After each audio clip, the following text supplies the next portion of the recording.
Eto, merong banat. Ito pala, unahin natin. May banat si BP Sara. May banat si BP Sara doon sa mga humahanga. Panoorin natin, ha. Ano yung banat ni BP Sara?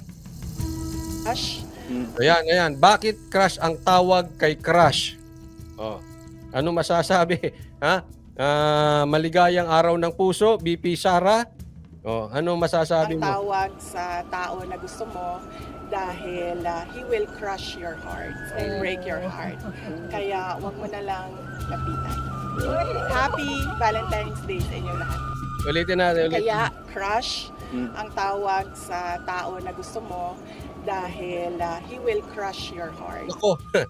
Kaya crush ang tawag sa crush mo dahil he will crush your heart. So sa may mga crush diyan. Oh. Hanggang tingin na lang daw kayo. Huwag mo na daw lapitan. Tingin lang. Huwag na daw umasa. Hindi galing sa akin yan, ha. Kay BP Sara yung galing, ha. Oh, baka magalit kayo. Coach Oli, basag trip ka naman. Siyempre, ganyan ng iba. Nagkakakras. O baka masaktan ka. Kung hindi mo sinunod si BP Sara.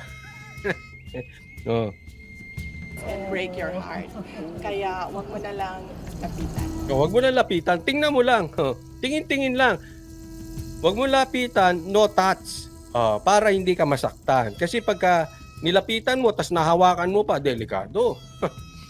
So sa tingin-tingin lang. Sabi dito, Julia Copero, crush mo si Apo. Nako!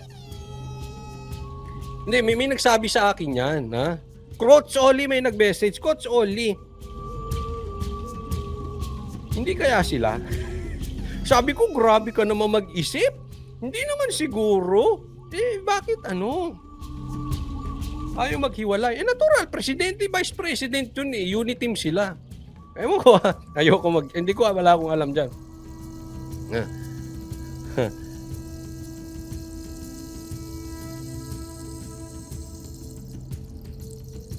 Sabi dito, kaya mayayabang at maaangas ang mga kampo ni Tambak, Coach, ang pananakot niyan, nasa amin ang budget nyo lahat. So ibig niya sabihin, kaya matapang, etong si Tamba at ang kampon niya, etong kanyang mga alipores at mga tagatahol niya, kasi hawak nila budget. Okay. Yan na mahirap. Kaya kahit na ang liit-liit ng boto, kung makaasta, kala mo kung sino. Ang lalim ng banat ni BP Sara, ang daming tinamaan niyan. Nakakaya kayo lalo ka naman.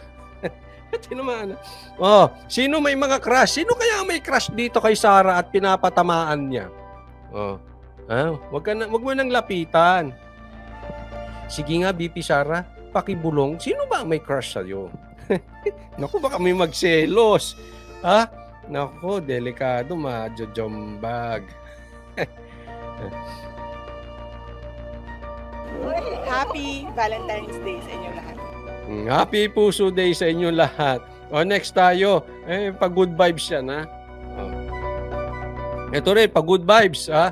Ito ay manatiling inspirasyon sa ating lahat.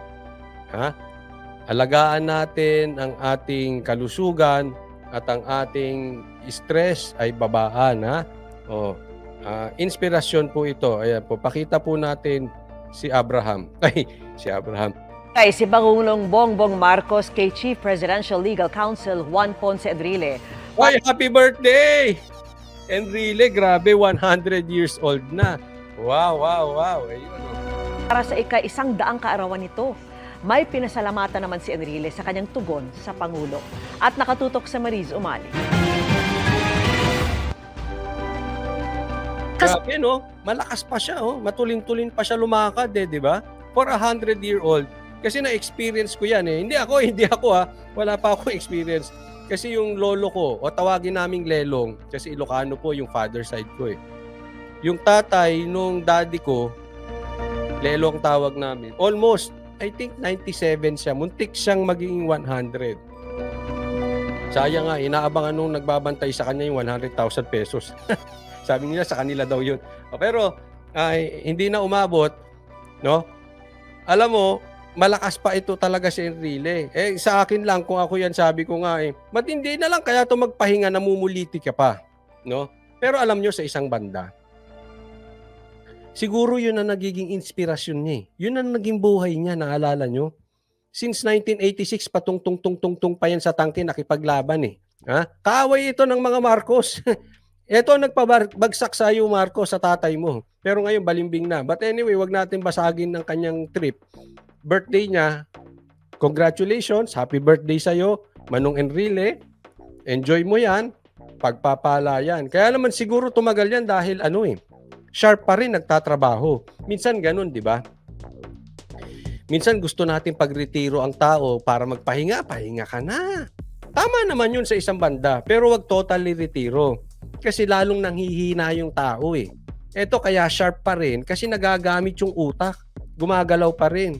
No, kaya yung mga nagsasabi na kailangan magretiro na si Tatay Digong, nauunawaan ko kayo. Pero sa isang banda, baka lalong manghina. Dapat siguro bumalik sa politika. Kasi yung mga taong ganyan, talagang parang ginawa sila ng Diyos dyan eh. Andyan ang talent nila. Halimbawa, isipin mo kasi ako'y nag-manage ako ng banda. Alam mo, nang hina yung aming mga kasamahan sa banda nung nag-pandemic kasi hindi ka na makatugtog. Kung ano-anong sakit ang nakuha.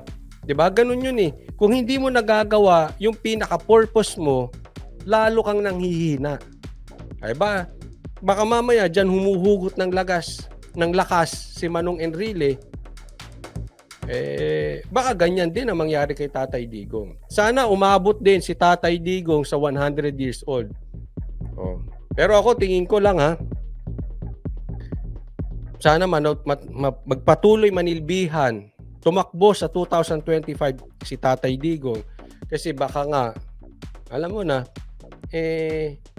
lalo siyang magkakasakit pagka hindi niya nagagawa yung dati niyang ginagawa or yung kanyang mahal o nagawin o yung purpose niya sa buhay, hindi niya nagagawa, baka pagmulan ng sakit.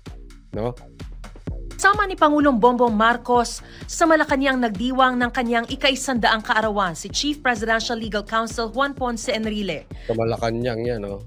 Naroon din sina dating Pangulong Joseph Estrada, dating First Lady Imelda Marcos, at ilang mga senador at kongresista at miyembro ng gabinete, pati na ang kanyang pamilya.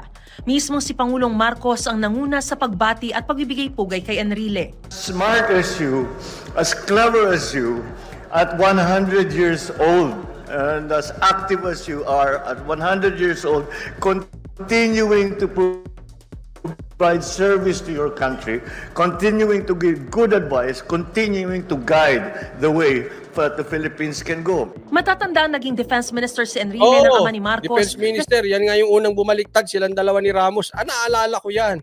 Kaway ng tatay mo yan, BBM. Si dating Pangulong Ferdinand Marcos Sr. bago siya tumiwalag at sumapi sa pagkapatalsik sa mga Marcos noong 1986 EDSA Revolution. Pero sa kanyang tugon, nagpasalamat si Enrile sa mga magulang ni Marcos sa kanila raw mga ginawa para sa kanya. Wag.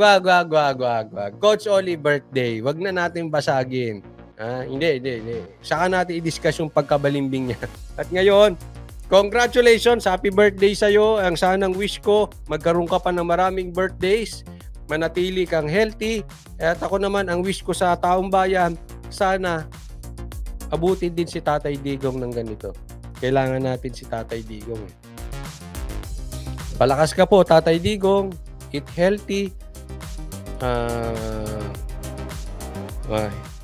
Live a healthy lifestyle, exercise, at the same time, wag yung stress.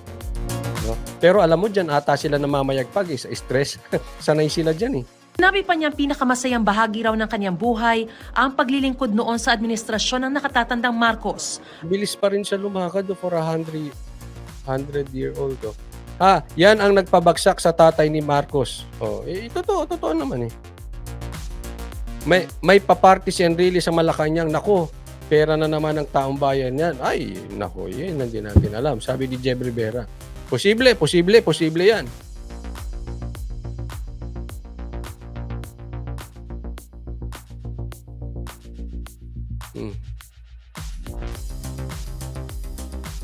At ngayon, sa ilalim ng pamumuno ni PBBM.